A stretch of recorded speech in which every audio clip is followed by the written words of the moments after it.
अस्सलाम वालेकुम, मेरा नाम डॉक्टर अवैसनवर है और रेड स्पॉट बायोलॉजी में हम टॉपिक 6E स्टार्ट करने लगे हैं जिसका नाम है नर्वस कंट्रोल।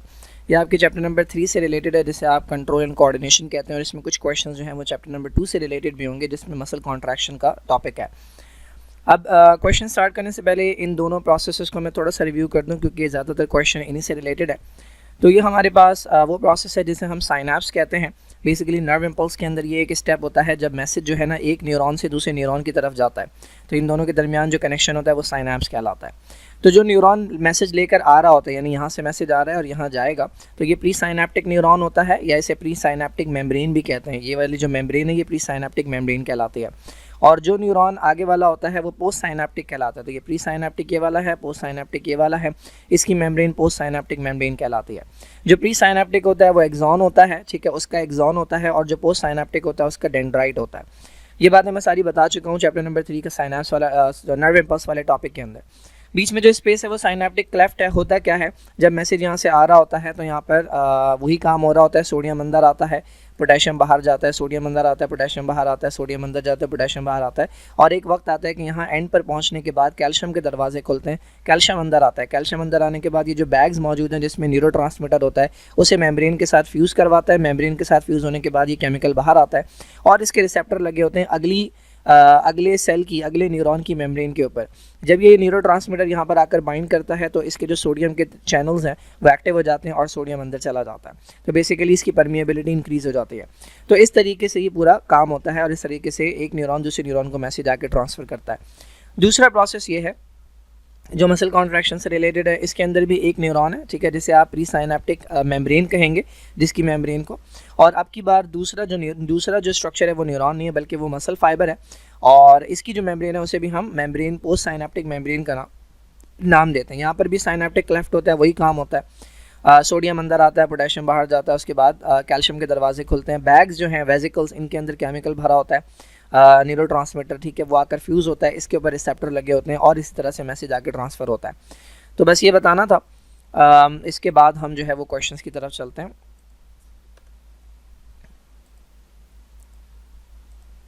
हाँ भाई, तो ये पहला क्वेश्चन है हमारे पास, which one of the following identifies the role of acetylcholine in nerve physiology. Acetylcholine जो है ये अगेन एक न्यूरोट्रांसमीटर है और ये यूजुअली हमारी मसल कॉन्ट्रैक्शन के अंदर हेल्प करवाता है। यानी न्यूरॉन जब जाकर किसी मसल को मैसेज देते हैं तो वो इसी न्यूरोट्रांसमीटर की मदद से देते हैं। तो ये पूछ रहे हैं कि कौन सा रोल है इस एसिटाइल कोलिन का, रोल क्या है, ये बेसिकली करता क्या है। तो सबसे पहला ऑप्शन अगर आप देखें तो it increases the resting potential of the cell. अगर कोई न्यूरोट्रांसमीटर रेस्टिंग पोटेंशियल बढ़ा देगा तो मैसेज आगे ट्रांसफ़र ही नहीं होगा। जबकि मैं आपसे कह रहा हूँ कि एसिटाइल कोलिन का काम होता है मसल को कॉन्ट्रैक्ट करवाना। तो मसल को कॉन्ट्रैक्ट करवाने के लिए उसको क्या करना पड़ेगा, उसको एक्शन पोटेंशियल जनरेट करना पड़ेगा, यानी मैसेज जनरेट करना पड़ेगा, ना कि उसे रेस्टिंग पोटेंशियल बढ़ाना पड़ेगा। रेस्टिंग पोटेंशियल वो होता है कि जब न्यूरॉन या कोई भी मसल जो है ना वो कुछ कर नहीं रहा, जब वो रेस्टिंग हालत के अंदर है उस वक्त जो उसका वोल्टेज होता है वो रेस्टिंग पोटेंशियल कहलाता है। तो इस वक्त हम बात कर रहे हैं मसल कॉन्ट्रैक्शन की, ठीक है। तो मसल कॉन्ट्रैक्शन के लिए उसे एक्शन पोटेंशियल जनरेट करना पड़ेगा, रेस्टिंग पोटेंशियल नहीं। तो ये गलत आंसर है। Number 2, it increases the selective permeability of the cell membrane. This is the correct answer. Selective permeability of the membrane increase करने का क्या मतलब है। देखिए, आपको पता है जब न्यूरॉन रेस्टिंग हालत में होता है, जब न्यूरॉन या कोई भी मसल मेम्ब्रेन रेस्टिंग हालत के अंदर होती है, हमने पढ़ा है न्यूरॉन के बाहर सोडियम ज़्यादा होता है, ठीक है, और न्यूरॉन के अंदर पोटेशियम ज़्यादा होता है। इस वक्त जो परमिएबिलिटी है वो इंक्रीज़ नहीं है, ठीक है, थोड़ा बहुत सोडियम अंदर आ रहा है, थोड़ा बहुत पोटेशियम बाहर जा रहा है। तो जैसे ही न्यूरोट्रांसमीटर आकर बैठता है ना तो वो परमिएबिलिटी बढ़ा देता है, दोनों की परमिएबिलिटी बढ़ती है, सोडियम अंदर आना शुरू करता है और फिर पोटेशियम बाहर जाना शुरू करता है। तो ये बेसिकली काम होता है किसी न्यूरोट्रांसमीटर का। यही काम स्टिमुलस भी करता है। जब स्टिमुलस मिलता है किसी न्यूरॉन को तो वो परमिएबिलिटी में चेंज लेकर आता है, सोडियम अंदर आना शुरू होता है, एक वक्त तक अंदर आता है, फिर पोटेशियम बाहर जाना शुरू होता है। It activates a sodium pump mechanism of the cell. ये एक पार्ट है इसका, सोडियम का पंप एक्टिवेट होना ये एक पार्ट है, ठीक है। लेकिन ओवरऑल अगर हम बात करें यहाँ पर, अगर आप देखें, it increases the potassium concentration inside the cell, ये तो है ही गलत, पोटेशियम कॉन्सेंट्रेशन तो बाहर जाएगी। तो ये वाला ऑप्शन भी करेक्ट हो सकता है, बट ये एक पार्ट है इसका, जबकि परमिएबिलिटी बढ़ाना ये बेटर ऑप्शन है। तो ये दोनों करेक्ट आंसर हो सकते हैं, बट ये इन दोनों के अंदर बेटर आंसर जो है वो ये है कि इट इंक्रीजेज द परमिएबिलिटी, जिसमें सोडियम का अंदर आना होगा, ठीक है, और पोटेशियम का बाहर जाना होगा।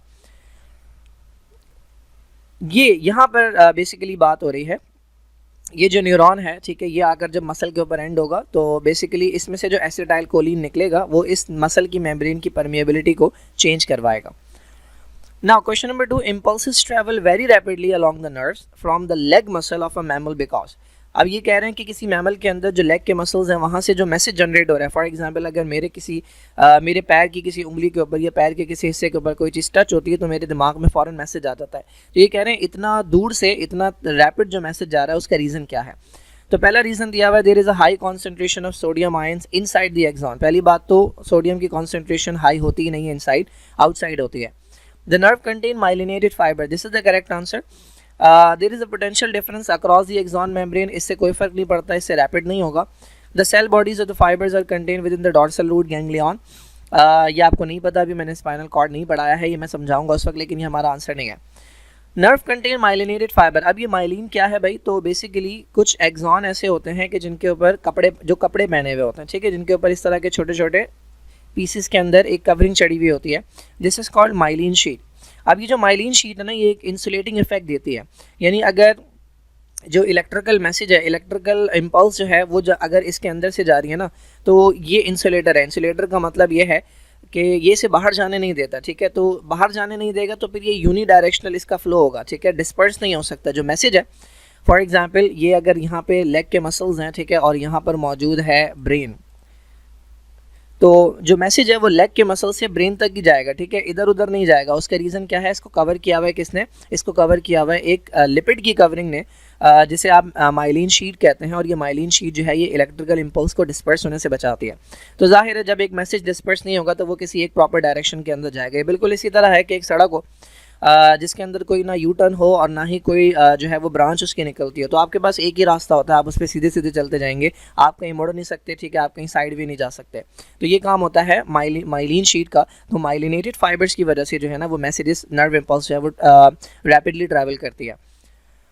Now, certain nerve gases develop for military purpose. They work by producing convulsive muscular contraction. Convulsive का मतलब होता है repeated contractions हो रही है, झटके लगना जिसे कहते हैं। अपॉन द स्लाइटेस्ट स्टिमुलेशन, ये कह रहे हैं ज़रा सा स्टिमुलस भी अगर मिलता है ना तो मसल जो है ना वो बेकाबू हो जाता है, मुसलसल कॉन्ट्रैक्ट करता रहता है, बार बार झटकों से कॉन्ट्रैक्ट करता है।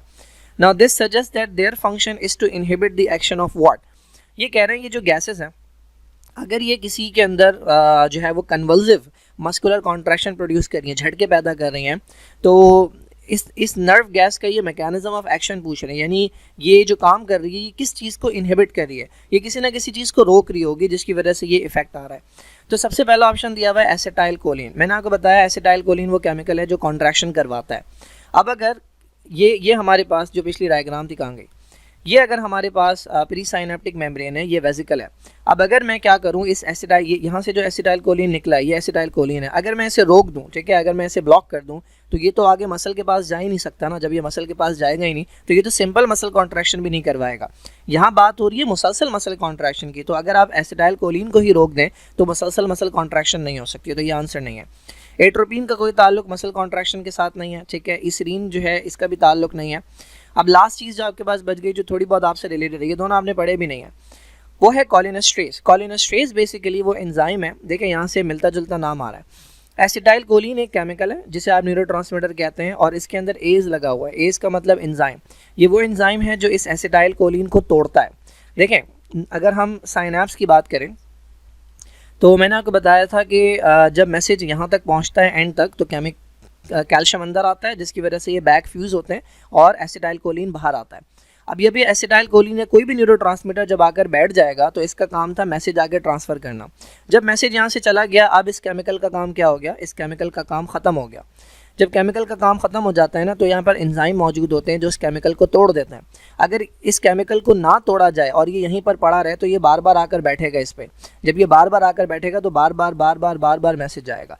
इस वक्त यहाँ पर यही हो रहा है जो क्वेश्चन के अंदर दिया हुआ है ना, बार बार मसल कॉन्ट्रैक्शन क्यों हो रही है, कन्वल्जन्स क्यों हो रहा है, झटके क्यों लग रहे हैं, क्योंकि बार बार केमिकल आकर बैठ रहा है इसके ऊपर और बार बार मैसेज दे रहा है। ये क्यों हो सकता है, ये इसलिए हो सकता है कि इस केमिकल को तोड़ने वाला जो एंजाइम था उसको इस नर्व गैस ने क्या कर दिया, उसको इस नर्व गैस ने इनहिबिट कर दिया। तो ये करेक्ट आंसर है। अगर आप कोलिनेस्ट्रेज को इनहिबिट कर दें, कोलिनेस्ट्रेज वो एंजाइम है जो इस एसिटाइल कोलिन को तोड़ेगा, जब ये नहीं टूटेगा तो ये वहीं पड़ा रहेगा, जब ये वहीं पड़ा रहेगा तो ये बार बार अपने रिसेप्टर पर जाकर बैठेगा और आगे वाले न्यूरॉन को लगेगा कि बार बार मैसेज आगे भेजना है और बार बार मैसेज जाएगा मसल के पास और मसल बार बार कॉन्ट्रैक्ट होगा तो आपको कन्वल्जन्स देखने को मिलेंगे। Now the diagram below represents the synapse, ये साइनैप्स है, इसके अंदर ये प्री साइनैप्टिक, देखें एरो से पता लगता है हमें यहाँ से मैसेज आ रहा है, तो ये प्री साइनैप्टिक है और ये पोस्ट साइनैप्टिक है, यानी ये एक्सॉन होगा और ये डेंड्राइट होगा। तो between the two myelinated mammalian myelinated neurons X and Y, the arrow shows the direction of impulse, ठीक है। The transmission of impulses across the synapse is brought about by, अब ये पूछ रहे हैं इस साइनैप्स के अंदर जो मैसेज जाएगा इस न्यूरॉन से इस न्यूरॉन पर, तो वो इनमें से किस चीज़ से होगा। Number 1, break down of the terminal membrane of X, ये कह रहे हैं इसकी जो मेम्ब्रेन है, ये वाली मेम्ब्रेन, ये टूट जाएगी और कुछ इस तरीके से मैसेज आगे जाएगा, तो मेम्ब्रेन नहीं टूटती। Number 2, passage of an electric current between X and Y, electric current आगे नहीं जाता, केमिकल्स रिलीज होते हैं, इलेक्ट्रिक करंट नहीं जाता, तो ये भी इनकरेक्ट है। Release of sodium ions from the x, x में सोडियम जाते हैं, एक्स से सोडियम जो है वो रिलीज नहीं होता और इसका कोई ताल्लुक साइनैप्स से रिलेटेड नहीं है, ठीक है। Release of a chemical from x, this is the correct answer. वो केमिकल जो रिलीज होता है एक्स से, वो मैंने बताया था बैग्स के अंदर भरा हुआ होता है जिन्हें वेसिकल्स कहते हैं, और ये केमिकल क्या कहलाता है, ये केमिकल न्यूरोट्रांसमीटर कहलाता है। तो जैसे ही इम्पल्स यहाँ तक पहुँचेगी, कैल्शियम अंदर आएगा, कैल्शियम आकर इस बैग को फ्यूज़ करवाएगा, इसमें से जो केमिकल है न्यूरोट्रांसमीटर वो यहाँ रिलीज़ होगा, वो जाकर बैठेगा अपने रिसेप्टर पे यहाँ पे, और जिसकी वजह से जो मैसेज है वो आगे ट्रांसफ़र होगा। तो डी जो है वो करेक्ट आंसर है। Now the diagram shows the synaptic junction at a muscle end plate, ठीक है, मसल एंड प्लेट के ऊपर ये हमारे पास साइनैप्टिक जंक्शन है। तो बेसिकली जब न्यूरॉन के साथ मिल रहा होता है तो वो साइनैप्स कहलाता है, जब न्यूरॉन किसी मसल के साथ मिल रहा होता है तो वो मसल एंड प्लेट भी कहलाता है या वो मोटर एंड प्लेट भी कहलाता है। तो ये न्यूरॉन है, इसके अंदर ये एक्स जो है ना, ये वो वेसिकल हैं जिनके अंदर क्या पड़ा होगा, जिनके अंदर न्यूरोट्रांसमीटर होगा, ठीक है। ये जो वाई है ये बेसिकली मसल फाइबर है, ये जो आपको नज़र आ रहा है ये मसल फाइबर है, और इसके अंदर ये जो वाई इन्होंने दिया हुआ है ना, ये एक स्ट्रक्चर है जिसको हम कहते हैं सार्कोप्लाज्मिक रेटिकुलम। यहाँ से कुछ रिलीज़ होगा, ठीक है, एक्स से कुछ रिलीज़ होगा, वाई से कुछ रिलीज़ होगा और जेड से कुछ रिलीज़ होगा, ये सार्कोप्लाज्मिक रेटिकुलम है। और जो जेड है वो बेसिकली क्या है, वो है माइटोकॉन्ड्रिया। तो देखें, अगर आपको सिर्फ ये पता है ना कि माइटोकॉन्ड्रिया से क्या चीज़ रिलीज़ होती है, तो आप करेक्ट आंसर पे जा सकते हैं। करेक्ट आंसर इसका ए होगा। जेड जो है ना वो माइटोकॉन्ड्रिया से पायरुवेट रिलीज नहीं होता, माइटोकॉन्ड्रिया से एटीपी जनरेट होते हैं, ठीक है। मसल कॉन्ट्रैक्शन के लिए आपको 3 चीज़ें चाहिए होती है। Number 1, nerve impulse. Nerve impulse का मतलब होता है मैसेज आना, ठीक है, स्पाइनल कॉर्ड से या ब्रेन से मैसेज आता है। जब ये नर्व इम्पल्स एंड तक पहुंचती है ना, तो यहाँ ये जो बैग्स हैं इनमें से रिलीज होता है एसिटाइल कोलिन। तो एक्स चूँकि न्यूरॉन है तो न्यूरॉन में से रिलीज होगा एसिटाइल कोलिन। ये एसिटाइल कोलिन जाकर बैठेगा इस अपने रिसेप्टर के ऊपर जो कि मसल की मेम्ब्रेन पे होंगे, यहाँ पर लगे होंगे। जैसे ही मैसेज मसल की मेम्ब्रेन को मिलेगा ना, ये मैसेज डीप डाउन जाएगा मसल फाइबर के पास। मसल फाइबर में होता है एंडोप्लाज्मिक रेटिकुलम, जिसको सार्कोप्लाज्मिक रेटिकुलम भी कहते हैं। इसमें भरे हुए होते हैं कैल्शियम आयन। तो दूसरी चीज़ जो चाहिए होती है वो कैल्शियम आयंस चाहिए होता है। मैंने पूरा मसल कॉन्ट्रैक्शन का जो टॉपिक है वो एक्सप्लेन किया है, मैंने बताया कैल्शियम आयंस क्यों चाहिए होता है। तो ये कैल्शियम आयंस रिलीज़ होते हैं, ठीक है। कैल्शियम आयंस रिलीज़ होने के बाद एक्टिन और मायोसिन को इस काबिल बनाते हैं कि वो एक दूसरे के साथ बाइंड कर सकें, जो कि क्रॉस ब्रिज होते हैं वो बन सके। लेकिन क्रॉस ब्रिज बनाने के लिए जो तीसरी चीज़ चाहिए होती है वो एनर्जी होती है, जो कि आती है एटीपी से। तो ये हमारे पास करेक्ट आंसर है। एक्स से निकलेगा एसिटाइल कोलिन, वाई से निकलेगा कैल्शियम आयन और जेड से निकलेगा हमारे पास ATP. The diagram below represents the electrical events within a neuron during the passage of an action potential, ठीक है। ये हमारे पास एक न्यूरॉन था जो रेस्टिंग हालत में था, ठीक है। यहाँ पर इसे कोई छेड़खानी हुई जिसके बाद इसके अंदर सोडियम आना शुरू हुआ, जिसकी वजह से इसका जो वो था वोल्टेज था वो इंक्रीज़ होना शुरू हो गया, ठीक है। तो देखें आप, माइनस से जा रहा है, पहले 0 की तरफ गया, उसके बाद कंटिन्यूसली सोडियम अंदर आ रहा है तो ये चला गया प्लस की तरफ। तो ये जो इवेंट है ये कहलाता है डीपोलराइजेशन। यहाँ पर सोडियम के दरवाजे बंद हो गए और अब पोटेशियम बाहर जाना शुरू हुआ, जिसकी वजह से अब ये हो रही है दोबारा से वापस आ रहा है अपनी औकात में। तो दिस इज कॉल्ड डीपोलराइजेशन। तो ये पूछ क्या रहे हैं, what causes the initial rising. ये जो राइजिंग है यहाँ पर जो ये राइज कर रहा है ये किस चीज़ की वजह से कर रहा है। Number 1, chloride ions leaving the neuron. Chloride ion का कोई काम डीपोलराइजेशन में नहीं होता। Potassium ions leaving the neuron, ठीक है। पोटेशियम आयंस लीव नहीं करते न्यूरॉन को डीपोलराइजेशन में, बल्कि पोटेशियम आयंस का काम यहाँ पर है। इस पॉइंट के ऊपर सोडियम के दरवाजे बंद हो गए थे, पोटेशियम के खुल गए थे। पोटेशियम जो है ना वो न्यूरॉन से बाहर जा रहा था, जब भी जो है ये नीचे आना शुरू हुआ है, ठीक है। तो अगर ये वाई, इसको वाई कह दूँ मैं, ये पूछें अगर, तो ये करेक्ट आंसर हो जाएगा। फिलहाल ये इनकरेक्ट है। Potassium ions entering the neuron. Potassium ions already neuron के अंदर ज़्यादा होते हैं तो वो एंटर नहीं होते, बल्कि सोडियम आयन एंटर होता है, तो ये भी इनकरेक्ट है। सोडियम आयन एंटरिंग न्यूरॉन, जो रेस्टिंग न्यूरॉन होता है उसके बाहर सोडियम ज़्यादा होता है और उसके अंदर पोटेशियम ज़्यादा होता है। जब इसकी छेड़खानी मिलती है, यहाँ पे छेड़खानी हुई कोई, तो सोडियम ने अंदर आना शुरू हुआ। जब सोडियम अंदर आना शुरू हुआ तो ये जो वोल्टेज है ये बढ़ना शुरू हो गया, माइनस से पॉजिटिव की तरफ जाने लगा। ठीक है, तो दिस इज कॉल्ड डीपोलराइजेशन। एक पॉइंट के बाद आके सोडियम के दरवाजे बंद हो गए और पोटेशियम के दरवाजे खुल गए, तो पोटेशियम बाहर जाना शुरू हुआ, तो ये वोल्टेज दोबारा से प्लस से माइनस की तरफ आना शुरू हुआ। तो ये वाला स्टेप कहलाता है डीपोलराइजेशन, ये वाला स्टेप कहलाता है रिपोलराइजेशन। डीपोलराइजेशन सोडियम की एंट्री की वजह से और रिपोलराइजेशन पोटेशियम के एग्जिट की वजह से। Now question number 7 is curare. I have no idea what is this, but it might be a chemical. तो क्यूरेयर जो है it causes paralysis of striated muscle. ठीक है, आपके जो स्ट्राइडेड मसल जो आपके कंट्रोल में होते हैं ये उनका पैरालिसिस करवाता है, उनको काम करने लायक नहीं छोड़ता। जब आपने क्यूरेयर अप्लाई किया किसके ऊपर, नर्व मसल प्रिपरेशन के ऊपर, यानी नर्व और मसल दोनों के ऊपर अप्लाई किया, तो हुआ क्या, the muscle does not contract when the nerve is stimulated. देखिए भाई, ये हमारे पास नर्व है, ये न्यूरॉन है, ठीक है, और ये हमारे पास मसल है। तो मैंने इस पूरे के ऊपर क्या अप्लाई किया, मैंने इस पूरे के ऊपर अप्लाई किया, ये मसल है, मैंने इस पूरे के ऊपर अप्लाई किया क्यूरेयर। उसके बाद मैंने क्या किया, मैंने इस नर्व को मैसेज दिया। जब मैंने नर्व को मैसेज दिया तो मसल जो है ना उसमें कॉन्ट्रैक्शन नहीं मिली मुझे, लेकिन जब मैंने मैसेज डायरेक्टली दिया किसको, मसल को, तो कॉन्ट्रैक्शन मिली। ठीक है, ये पहला सिनेरियो हो गया। दोबारा सुने, ये जो क्यूरेयर है ये आपने अप्लाई किया नर्व और मसल दोनों के ऊपर, फिर आपने नर्व को मैसेज दिया, नर्व को स्टिमुलेट किया। जब नर्व को स्टिमुलेट किया तो आपको मसल में कोई कॉन्ट्रैक्शन नज़र नहीं आई। जब आपने मसल को डायरेक्टली स्टिमुलेट किया तो आपको कॉन्ट्रैक्शन नज़र आई। पहला सिनेरियो हो गया। दूसरा क्या है, जब आपने क्यूरेयर को अप्लाई किया खाली नर्व पे, अब की बार सिर्फ और सिर्फ नर्व पे अप्लाई किया, मसल पे नहीं किया, तो the muscle will contract when the nerve is stimulated. जब आपने सिर्फ और सिर्फ नर्व पे अप्लाई किया तो हुआ ये कि उसके बाद जब आपने नर्व को स्टिमुलेट किया तो मसल के अंदर आपको कॉन्ट्रैक्शन मिले। ठीक है, थोड़ा सा कॉम्प्लिकेटेड सा सिनेरियो है, यहाँ पर मैं इसको थोड़ा सा सिंप्लीफाई करता हूँ। पहले सिनेरियो के अंदर क्या किया, नर्व और मसल इन दोनों के ऊपर अप्लाई किया। ठीक है, दोनों के ऊपर अप्लाई किया, और इसके बाद जब इन्होंने किसको स्टिमुलेट किया, पहले सिनेरियो के अंदर इन्होंने नर्व को स्टिमुलेट किया तो इन्हें मसल की कॉन्ट्रैक्शन नहीं मिली। जब इन्होंने मसल को स्टिमुलेट किया तो इन्हें मसल की कॉन्ट्रैक्शन मिली। दूसरे सिनेरियो के अंदर इन्होंने सिर्फ और सिर्फ नर्व के ऊपर, नर्व फाइबर के ऊपर, यानी उसके ऊपर जो है वो क्यूरेयर अप्लाई किया, और अब की बार इन्होंने जब नर्व को स्टिमुलेट किया तो इन्हें कॉन्ट्रैक्शन मिल गई। अब ये पूछना चाह रहे हैं कि भाई जो क्यूरेयर है वो किस तरह से काम कर रहा है, किस तरह से इसका मैकेनिज्म है। तो पहला अगर आप वो देखें, ऑप्शन देखें, तो it inhibits the development of an action potential in the nerve fibre.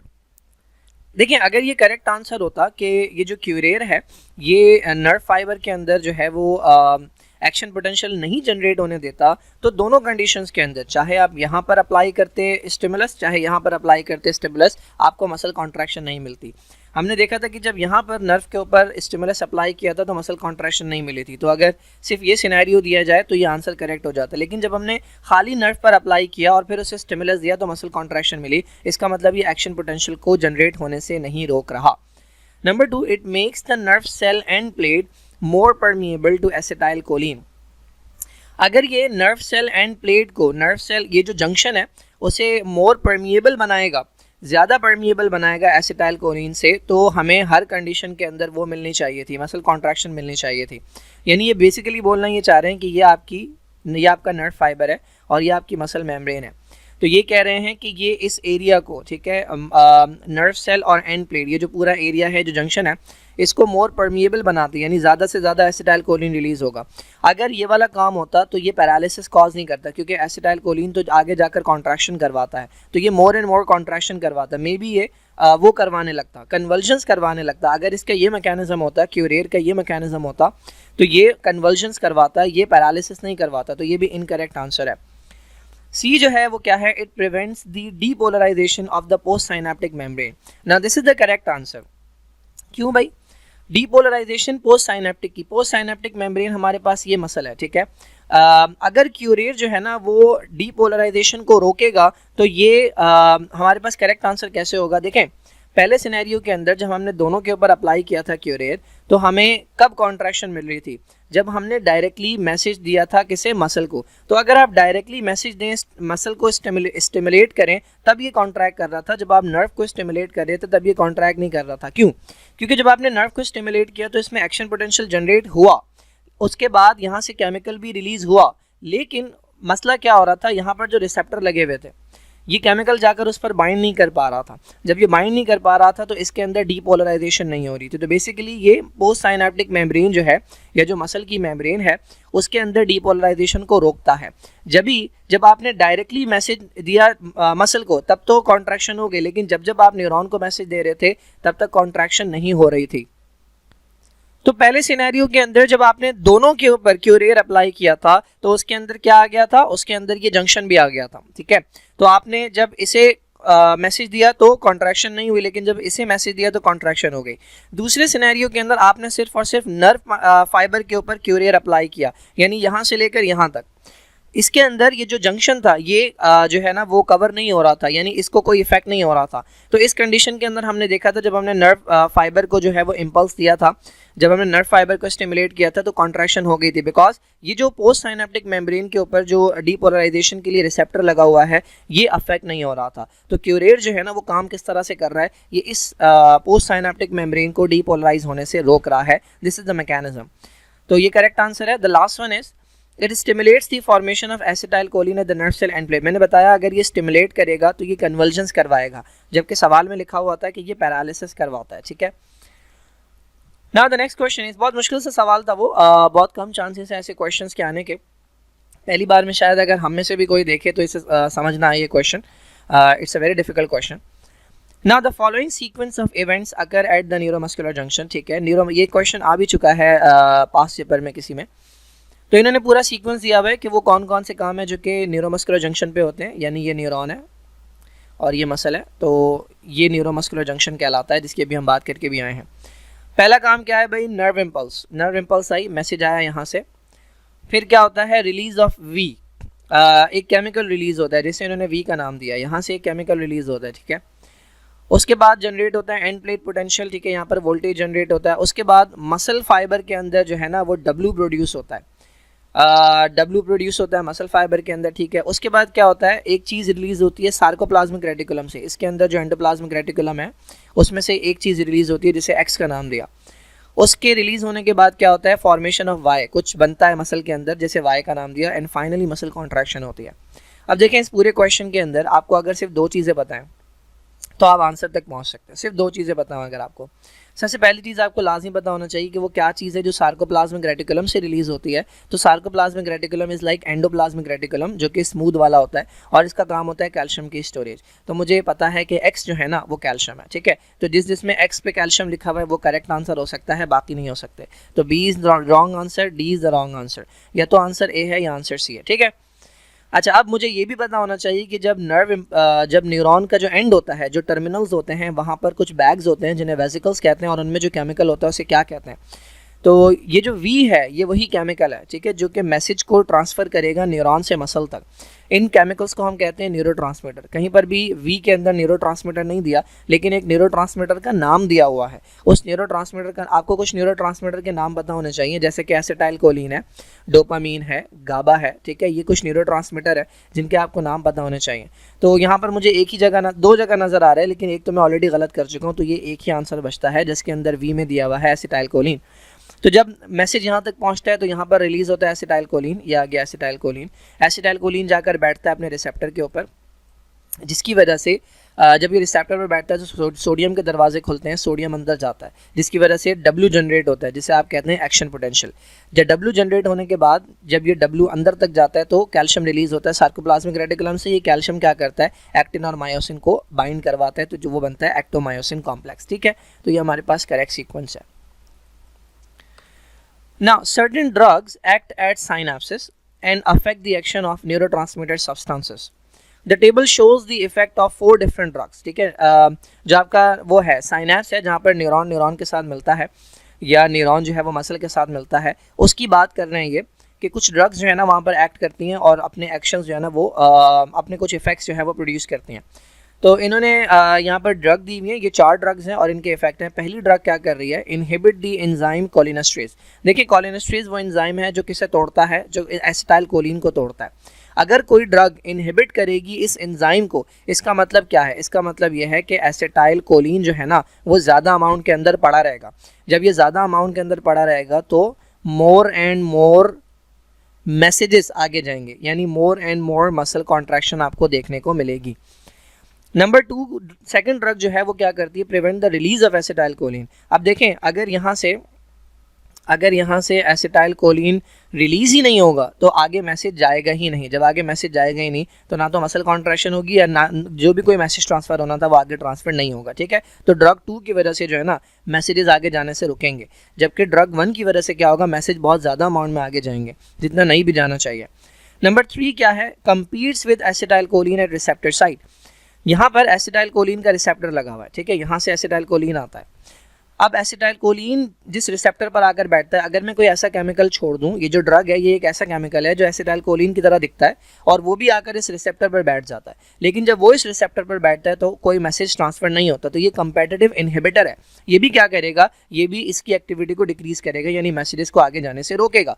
यानी आपका जो नंबर 2 ड्रग है और नंबर 3 ड्रग है ये क्या करती हैं, ये रोकती हैं, इनहिबिट कर रही हैं मैसेजेस को आगे जाने से, जबकि जो ड्रग नंबर 1 है ये मुसलसल मैसेजेस को आगे भेज रही है।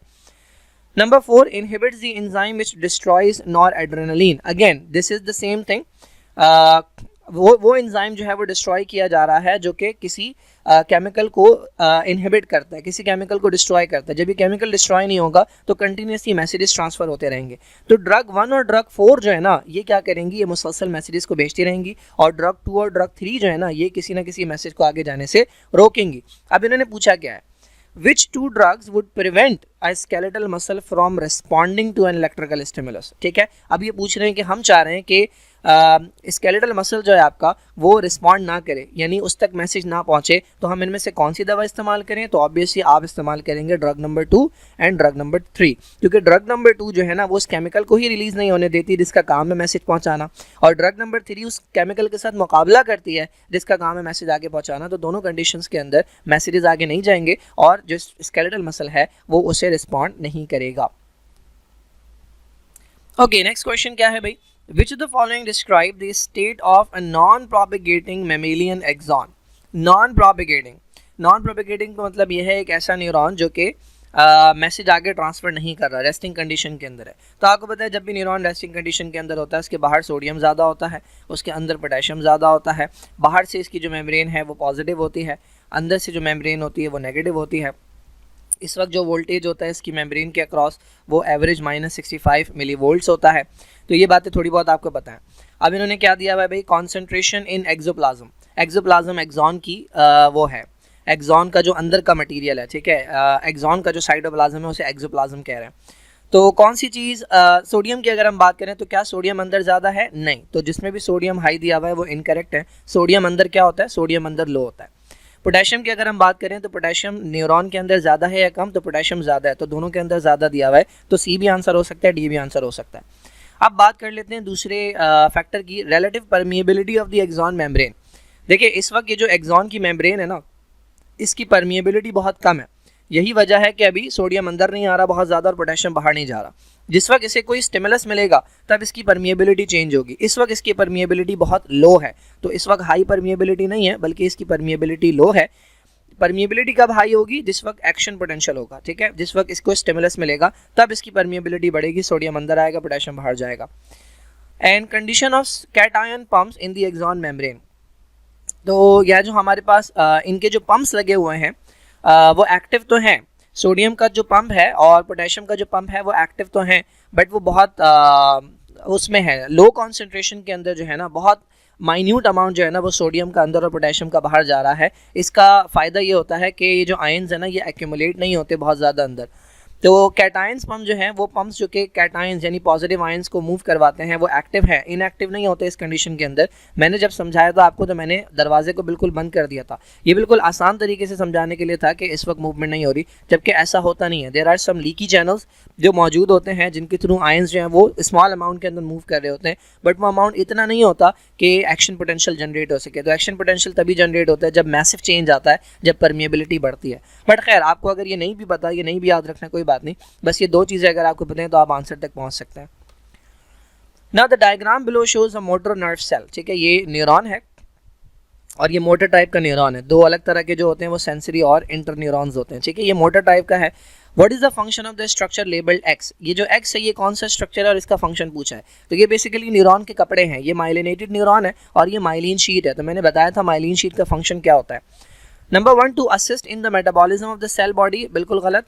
To enable the cell to regenerate after damage, बिल्कुल नहीं। To facilitate rapid transmission, this is the correct answer, because ये एक लिपिड की कवरिंग होती है और ये इंसुलेटिंग होती है, तो ये रैपिड ट्रांसमिशन करवाती है, ये मैसेजेस को इधर उधर भागने नहीं देती। The last one is to supply nutrients, ये भी इसका काम नहीं है। न्यूट्रिएंट्स की सप्लाई रीजनरेशन में हेल्प, मेटाबॉलिज्म में हेल्प, ये कुछ हद तक जिम्मेदारी होती है, ये कुछ हद तक रिस्पॉन्सिबिलिटी होती है जो न्यूरॉन्स के अलावा एक और तरह के सेल्स होते हैं जिन्हें न्यूरोग्लिया कहते हैं। Now, after the initial membrane depolarization, which of the following is the first event leading to muscle fiber contraction? अच्छा, ये कह रहे हैं भाई हमारे पास जो मसल कॉन्ट्रैक्शन का टॉपिक है जिसमें ये न्यूरॉन है, ठीक है, और ये मसल का फाइबर है। तो ये कह रहे हैं यहाँ से मैसेज आया, ठीक है, नर्व इम्पल्स आई, केमिकल रिलीज हुआ, वो केमिकल जाकर अपने रिसेप्टर पर बैठ गया, एसिटाइल कोलिन जो है वो जाकर रिसेप्टर पर बैठ गया और यहाँ पर डीपोलराइजेशन हो गई। अब इस डीपोलराइजेशन के बाद वो कौन सा पहला स्टेप होगा, वो कौन सा पहला इवेंट होगा जो कि मसल कॉन्ट्रैक्शन करवाएगा। तो बेसिकली मैंने आपको बताया था कि जैसे ही मैसेज यहाँ पर ट्रांसफर होता है, ये मैसेज जैसे डीप जाता है तो अंदर जो सार्कोप्लाज्मिक रेटिकुलम मौजूद है उसमें से क्या चीज़ रिलीज होती है, उसमें से कैल्शियम आयन रिलीज होता है। तो this is the first step जो कि इसके बाद होता है, ठीक है। बाकी जो है release of energy from mitochondria, ये पहला स्टेप नहीं होता। Movement of actin myosin bonds with the hydrolysis, ये भी बाद में होता है। हाइड्रोलिसिस ऑफ ग्लाइकोजन रिजर्व, ये भी बाद में होता है। फर्स्ट स्टेप जो होता है वो कैल्शियम की फ्लडिंग होती है और ये कैल्शियम जाके बाइंड करता है ट्रोपोनिन के साथ और वो ट्रोपोनिन जो है वो ट्रोपोमायोसिन जो है उसको लेकर अलग हो जाता है, जिसकी वजह से एक्टिन और मायोसिन वो बाइंड कर सकते हैं। Now which of the following is common to all neuron, वो क्या चीज़ है इनमें से जो सारे न्यूरॉन में पाई जाती है। सबसे पहला ऑप्शन दिया हुआ है a cell body, this is the correct answer. तीन चीज़ें हैं जो सारे न्यूरॉन्स में होती हैं। नंबर 1 इज सेल बॉडी, इससे निकलते हैं एक तरफ डेंड्राइट और एक तरफ निकलता है एक्सॉन, ठीक है। तो ये तीन चीज़ें हर न्यूरॉन के अंदर होती हैं। बाकी माइलिन शीट हर किसी में नहीं होती। There are 2 types of neuron, एक माइलिनेटेड एक non myelinated. Node of Ranvier, ये कौन से पॉइंट्स होते हैं, ये अगर आपने न्यूरॉन देखा तो इसमें जहाँ पर माइलिन शीट नहीं है, बीच बीच के जो एरियाज आपको नज़र आ रहे हैं, these are called node of Ranvier. तो इलेक्ट्रिकल इम्पल्स जो है ना वो इसी तरह से ट्रैवल करके जाती है, यहाँ से जो वो हैं आयंस जो है ना वो एंटर होते हैं। तो ये नोड ऑफ रेनवीर तब होंगे जब माइलिन शीट होगी, तो ये भी सब में नहीं होंगे। And the presence of Schwann cells, देखें ये जो माइलिन शीट है ना ये 2 तरह के सेल्स बनाते हैं। अगर तो ब्रेन और स्पाइनल कॉर्ड की बात करें तो एक तरह के सेल्स होते हैं जिन्हें हम कहते हैं ओलिगोडेंड्रोसाइट। तो जो CNS है आपका, जो ब्रेन और स्पाइनल कॉर्ड है, वहाँ पर ये वाले सेल बनाते हैं, और जो आपका PNS है, पेरिफेरल नर्वस सिस्टम, उसके अंदर ये जो शॉन सेल्स हैं ये माइलिन शीट बनाते हैं। तो शॉन सेल हर किसी में नहीं होते क्योंकि माइलिन शीट हर किसी में नहीं होती। The diagram shows the structure of a synapse, ठीक है, तो ये साइनैप्स का स्ट्रक्चर है। Which membrane can produce either a depolarization or a hyperpolarization in response to a chemical stimulus? देखिए डीपोलराइजेशन आपको पता है, डीपोलराइजेशन का मतलब होगा एक्शन पोटेंशियल जनरेट होगा और मैसेज आगे जाएगा। हाइपरपोलराइजेशन का मतलब होता है ऐसी सिचुएशन का हो जाना जिसमें मैसेज आगे जाना बंद हो जाता है, मैसेज आगे बिल्कुल नहीं जाता। क्योंकि आपको पता है न्यूरॉन जब डीपोलराइज होता है, पहली बात जब रेस्टिंग कंडीशन में होता है तो अंदर से नेगेटिव होता है, जब डीपोलराइजेशन हो रही होती है तो वो अंदर से पॉजिटिव हो जाता है, ठीक है, तो मैसेजेस आगे जाते हैं। इन केस अगर ये न्यूरॉन मजीद नेगेटिव हो जाए तो इसको कहते हैं हाइपरपोलराइजेशन, और हाइपरपोलराइजेशन की वजह से मैसेजेस आगे नहीं जाते। तो ये पूछ रहे हैं इनमें से वो कौन सा स्ट्रक्चर है जो ये दोनों काम कर सकता है। तो बेसिकली आपका ये वाला जो न्यूरॉन है इसका काम होता है केमिकल रिलीज करना। आगे का जो काम होता है ना वो इस न्यूरॉन का होता है जिसे आप कहते हैं पोस्ट साइनेप्टिक। ये जो D है ये पोस्ट साइनेप्टिक न्यूरॉन की मेम्ब्रेन है, ठीक है। इस पर बेस करता है कि मैसेज आगे जाएगा या नहीं जाएगा। सोडियम अगर अंदर आता है तो अंदर का एनवायरनमेंट पॉजिटिव हो जाएगा तो डीपोलराइजेशन होगी। क्लोराइड अगर अंदर आता है तो हाइपर पोलराइजेशन हो जाएगी और मैसेज आगे नहीं जाएगा। तो ये सारा का सारा जो वो होता है, जिम्मेदारी होती है, वो आती है डी के ऊपर, यानी पोस्ट साइनेप्टिक मेम्ब्रेन के ऊपर। The diagram shows action potentials recorded from an axon of a marine invertebrate. The action potential X was recorded in a normal sea water. देखिए भाई, ये यहाँ पर स्टिमुलस अप्लाई किया, जिसके बाद जो दरवाजे हैं उन्होंने खुलना शुरू किया, सोडियम ने अंदर आना शुह किया। ये डीपोलराइजेशन है, यहाँ पे सोडियम के दरवाजे बंद हो गए, फिर पोटेशियम ने बाहर जाना शुरू किया और ये हो गई डीपोलराइजेशन। तो ये जो एक्स दिया हुआ, ये पूरा जो ग्राफ है ये वाला, ये एक्स है। ये इस इन्वर्टिब्रेट के अंदर, मरीन इन्वर्टिब्रेट के अंदर रिकॉर्ड किया गया था नॉर्मल सी वाटर के अंदर, ठीक है, जिसमें कुछ अमाउंट सोडियम का, कुछ अमाउंट सॉल्ट्स का होगा। अब ये जो इन्होंने दूसरा जो वो दिया हुआ है, कर्व दिया हुआ है, ये इसको वाई लेबल किया हुआ है। इसके बारे में क्या पूछ रहे हैं, ये किस कंडीशन में रिकॉर्ड किया गया है, वाई जो है ये किस कंडीशन में रिकॉर्ड किया है। देखिए अब एक्स और वाई में फ़र्क क्या है। एक्स के अंदर जो सोडियम अंदर आ रहा है वो बहुत लंबे वक्त के लिए आ रहा है, जब भी आपको ये वोल्टेज में चेंज बहुत ज़्यादा नज़र आ रहा है। देखें पॉजिटिव जो है ना वो कहाँ तक गया, +60 तक जा रहा है, ठीक है। इसका मतलब मुसलसल सोडियम अंदर आ रहा है यहाँ तक। जबकि वाई के अंदर अगर आप देखें तो सोडियम स्लोली अंदर आ रहा है और सिर्फ इस पॉइंट तक आ रहा है। ये पॉइंट कहाँ पर आ रहा है, 0 तक, ठीक है, यानी बहुत ज़्यादा सोडियम अंदर नहीं आ रहा। इसका मतलब जिस भी इन्वायरमेंट के अंदर ये वो था, ये एनिमल जिस भी इन्वायरमेंट के अंदर रखा गया था, वहाँ पर सोडियम की कॉन्सेंट्रेशन कम थी। जब भी एक छोटे से पॉइंट के ऊपर आकर सोडियम अंदर आना बंद हो गया और फिर पोटेशियम बाहर जाना शुरू हो गया। तो अगर हम ऑप्शंस के अंदर देखें तो पहला ऑप्शन है सी वाटर। ये वाला जो वाई रिकॉर्ड किया गया ये सी वाटर में किया गया है, जिसके अंदर एक्सेस पोटेशियम है। एक्सेस पोटेशियम का इसमें कोई काम नहीं है। Sea water containing insufficient potassium, potassium का कोई रोल नहीं है, डीपोलराइजेशन जो है वो सोडियम से होती है। Sea water containing access sodium, देखिए अगर एक्सेस सोडियम होता ना तो सोडियम मुसलसल अंदर आता। अगर ये पीक जो है ये इससे भी ज़्यादा आपको देखने को मिलती है, अगर ये पीक इस तरह की होती तो शायद मैं कहता कि एक्सेस सोडियम है। लास्ट क्या है, isotonic सेलाइन containing insufficient sodium ions. ये बिल्कुल करेक्ट आंसर है। जो इन्वायरमेंट है बाहर का उसमें सोडियम के आयंस कम है, जब भी आपको बहुत ज़्यादा पीक नज़र नहीं आ रही, बल्कि सोडियम एक बहुत छोटे से पॉइंट के ऊपर आने के बाद अंदर आना बंद हो गया और फिर पोटेशियम ने बाहर जाना शुरू किया है, ठीक है। तो this is the correct answer.